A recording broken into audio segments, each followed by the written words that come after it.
वो चल के भी भर लिए।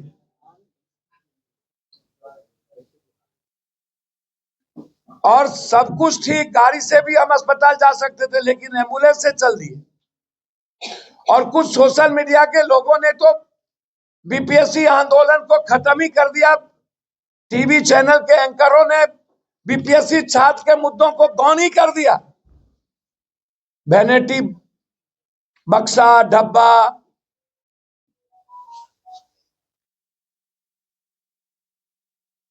मेरा कहना है कि इस आंदोलन को बड़ी साजिश के तहत खत्म करने की कोशिश की गई, जिसमें कोचिंग माफिया नंबर 1, नया सत्याग्रही नंबर 2 और छात्र की दलाली करने वाला, पैसा लेकर के छात्रों को बेचने वाला नंबर 3। इसीलिए हम सारे पार्टी के साथी ने निर्णय लिया कि कल हमें पूरे बिहार में हरे झंडे, नीला झंडा, युवा शक्ति और एआईएमएम, यह 3 पार्टी और हम 3 कर्मवीर, कर्म करने वाले 3 लोग, जिसका राजनीति से कोई औचित्य नहीं। हम लोगों ने संकल्प लिया है कि जब तक पेपर रिकॉर्ड होना बंद नहीं होगा तब तक हम लोग सदन भी नहीं चलने देंगे और सर्वोच्च न्यायालय तक भी जाएंगे। 4 लाख बच्चों के भविष्य को खत्म नहीं होने देंगे। हर परिस्थितियों में इस लड़ाई को हम लोग, बच्चों की लड़ाई, भविष्य की लड़ाई, बच्चों की जिंदगी की सुरक्षा और उसकी खुशियों के लिए लड़ाई।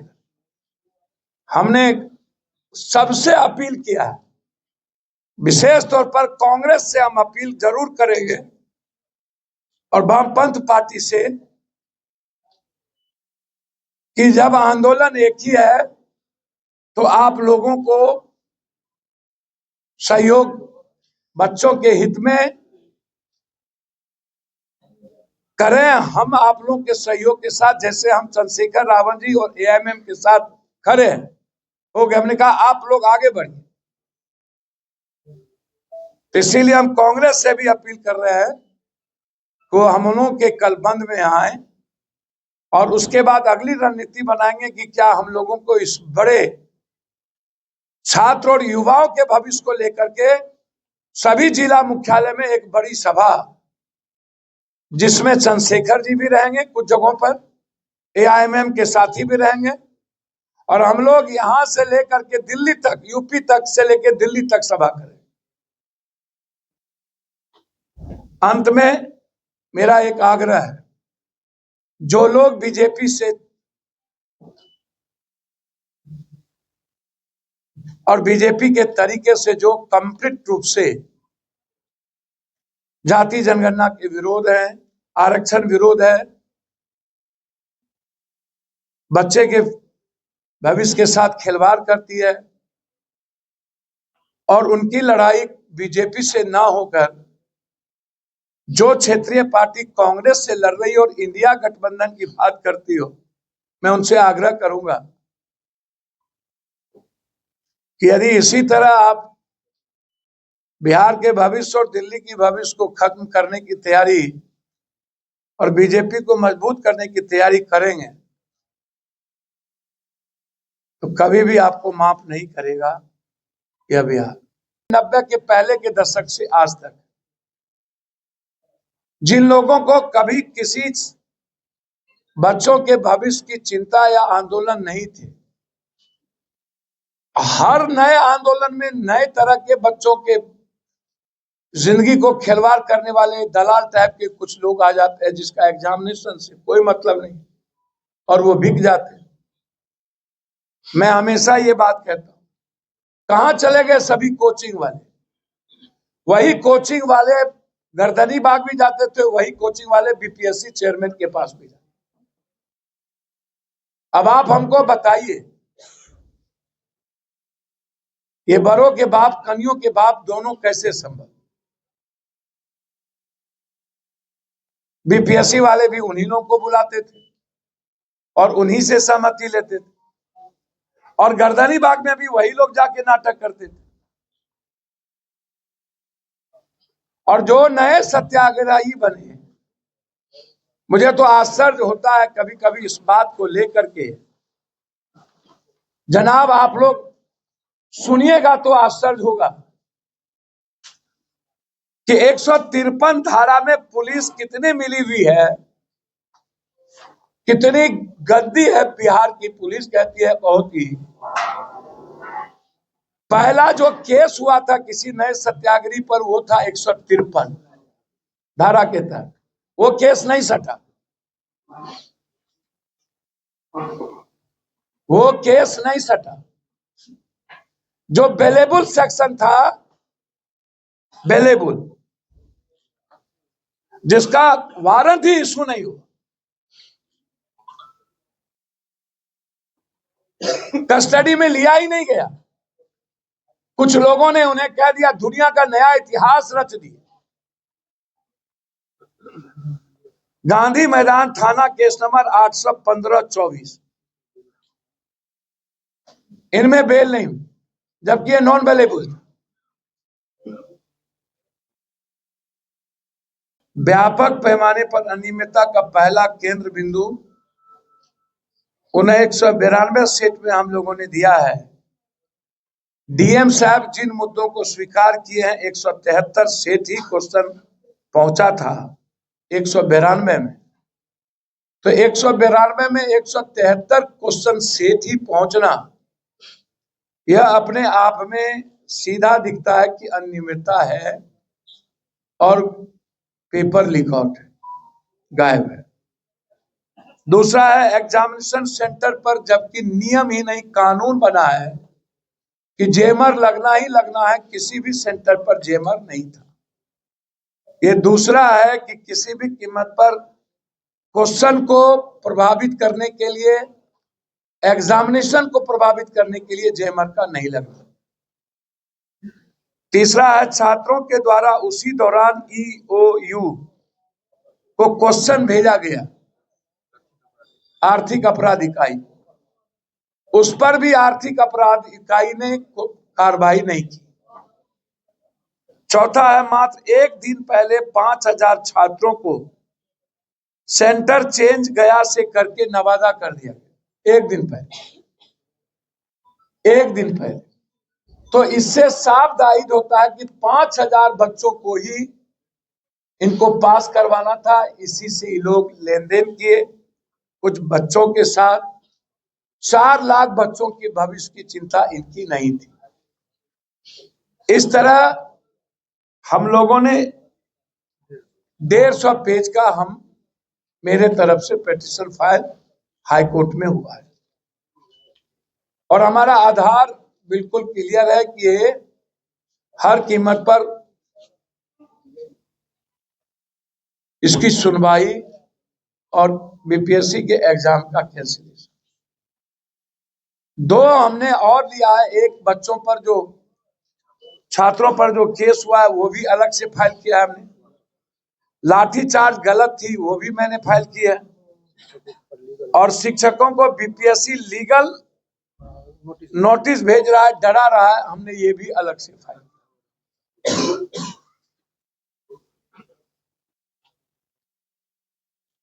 एक केस हमने अलग फाइल किया जिसमें एग्जामिनेशन कैंसिलेशन का है। 3 केस अलग फाइल किया जिसमें लाठी चार्ज का और बच्चों पर केस का। तो इसीलिए यह प्रोसेस मैंने आपको पहले भी कहा, लाठी चार्ज के बाद जब हुई थी मैंने कहा था कि यदि सरकार नहीं मानेगी तो बिहार में हम रेलवे चक्का जाम करेंगे, फिर भी सरकार नहीं मानेगी तो हम बिहार बंद करेंगे, तब भी सरकार नहीं मानेगी तो हम सर्वोच्च न्यायालय तक जाएंगे। हमने कहीं भी पप्पू यादव या चंद्रशेखर रावत या ओबीसी या हमारे साथियों का नाम आगे नहीं लाया।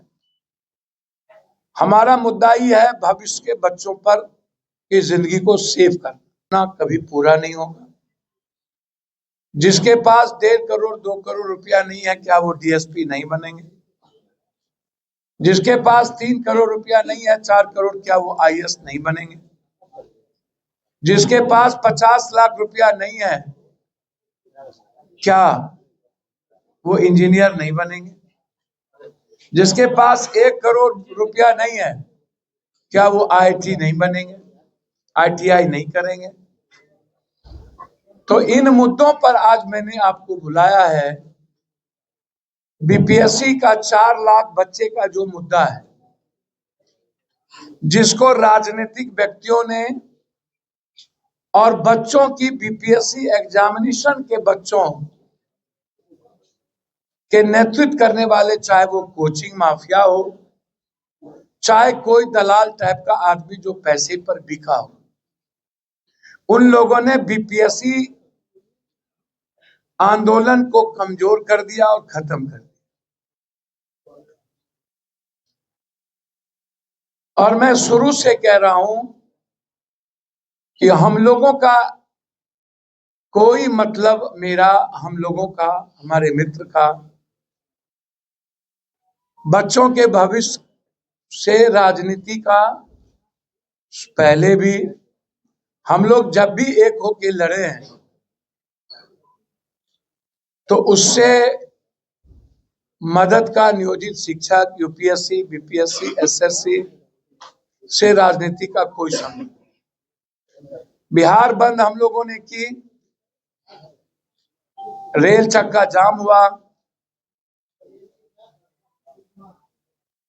लगातार हम लोग कार्यक्रम को कर रहे हैं। विपक्ष की एक पार्टी धारा को छोड़ करके लगभग माले, कांग्रेस भी लगातार, सीपीआई, सीपीएम के छात्र यूनियन संगठन, युवा काम कर रही। हम विधायक दल के नेता शकील साहब से भी आग्रह किए थे, माले के भी साथियों से आग्रह किए थे कि लड़ाई को बिल्कुल बिना बैनर के हम सबको मजबूती से लड़ने की जरूरत है। और हमने कहा था कि इस लड़ाई को हम लोग लेके बढ़ेंगे। अब ये लड़ाई बीपीएससी तक नहीं सीमित है, अब ये लड़ाई भारत के प्रश्न पत्र लीक से संबंधित है। इसी संदर्भ में हमारे लॉयर साहब ने, भारती जी ने, भैया कपिल सिब्बल जी ने हम लोग से आग्रह कर दिया था कि निर्णय हाईकोर्ट के बाद ही आप आएंगे। तो इसीलिए हम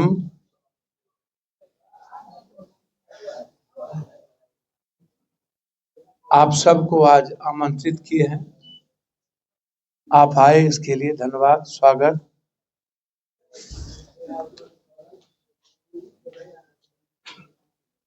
पहला मैं शुरू करता हूं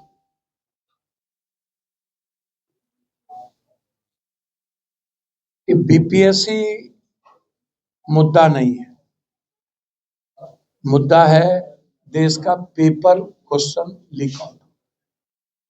आज बीपीएससी है, कल सिपाही था, परसों क्लर्क था, तरसों मेडिकल था। जो आज भी एक जदयू विधायक के भतीजे के यहाँ हाजीपुर में एडमिट कार्ड आधे अधूरे जले मिले। लगातार जो भी पेपर क्वेश्चन लीक आउट हो रहा है, संजीव हो या कोई अन्य, सारे माफियाओं का रिश्ता किसी न किसी बड़े नेताओं के परिवार और नेताओं से। उनकी पत्नी का फोटो, सत्ता के कई ऐसे विधायक, ऐसे लोग जिनका तस्वीर इन माफियाओं के साथ इन्वॉल्व है। तो बीपीएससी मुद्दा नहीं है, बीपीएससी का एक हिस्सा, एक पार्ट है।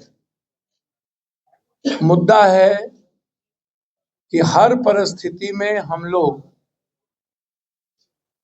जो हर तरह के एग्जामिनेशन में भविष्य के बच्चों की जिंदगी को खत्म करने की तैयारी और पेपर का लीक आउट होना, इसमें बिना सरकार के, बिना पदाधिकारी के, बिना सिस्टम के ये नहीं हो सकता है। इसीलिए हम राष्ट्रीय अध्यक्ष चंद्रशेखर रावत जी, ओवैसी जी ने, बेनीवाल जी ने ये निर्णय लिया है कि सदन को किसी भी कीमत पर 31 मार्च से जो खुलेगा उसमें हम लोग नहीं चलने देंगे। एक व्यापक चर्चा सदन में हम लोग चाहेंगे कि इस पर व्यापक चर्चा हो कि देश में पेपर लीक आउट कब बंद हो। जो एसटी, एससी, ईबीसी, ओबीसी या मिडिल क्लास किसी भी जाति के बच्चे बच्चियां हैं जो आर्थिक रूप से कमजोर हैं, गाय, माल, बकरी, जेवर, खेत बेच करके अपने बच्चे और बच्ची को पढ़ाते हैं,